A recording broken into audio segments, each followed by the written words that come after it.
we're expecting a big old dip in our jet stream. The reason why that's important is because usually at the base of the jet stream, you'll see surface cyclogenesis. That's a big fancy way of saying a big old area of low pressure begins to form.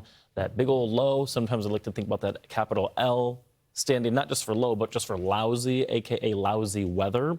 So what's happening is a piece of energy dives in from Canada, situates itself in the southeast, and then as it does so, it gains moisture off the Atlantic, even parts of the Gulf. And what it'll then do is, at this point, there is a little bit of discrepancy. Does this thing move right up the coastline, or does it move a little bit further out into the ocean?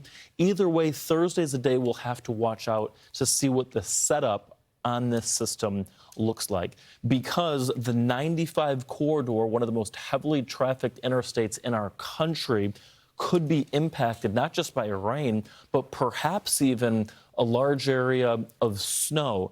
That's what the possibilities at this point look like. Again, doing a little deeper dive, we look at several different forecast models. We have what's called our Global Forecast Systems model. That's the GFS. We also have what's called the ECMWF, or the European model. And both of them showing that big dip in the jet stream like we were just talking about. And again, because both of them show big dips in the jet stream, Haley, we know that that means that an area of low pressure is going to form at the base of that jet. Where does it go? That's the big question. And so not only will that big dip in the jet send cooler temperatures and more unsettled weather into the southeast, but the track of that low, this one's defined as a Miller A type, which is, categorizes nor'easters based on their origin and, of course, their tracking pattern. Yeah.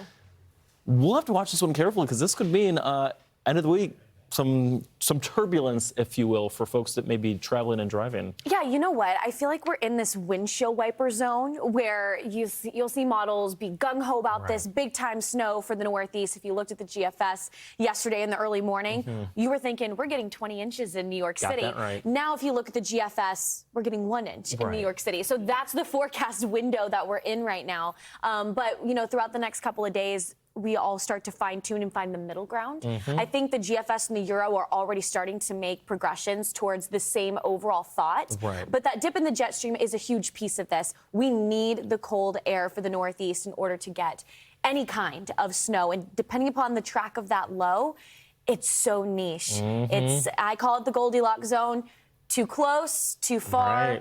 Nada, or not much, but you have to hit that perfect mark, and we could have a good storm. So we'll see. I know a lot of folks in the Northeast, they actually root for these kinds of storms. This is the one kind of weather, although it would impact my vacation, I'm actually excited to talk about, because I think people root on the weather in this particular instance. Absolutely. It's been a while since we've seen like a blockbuster snowstorm for parts of the Northeast, and I think that, maybe once every few winter seasons, folks kind of want to see that and enjoy it. I know that you and I certainly are rooting it on. We'll see what happens, but there's literally a benchmark zone, like right around here or so. It's called the benchmark zone. It's called the benchmark, yeah. That storms almost need to hit specifically so that it provides us with all of the right ingredients to see that blockbuster system. Will this happen? We're not putting all of our eggs in that basket, but the chance is certainly there.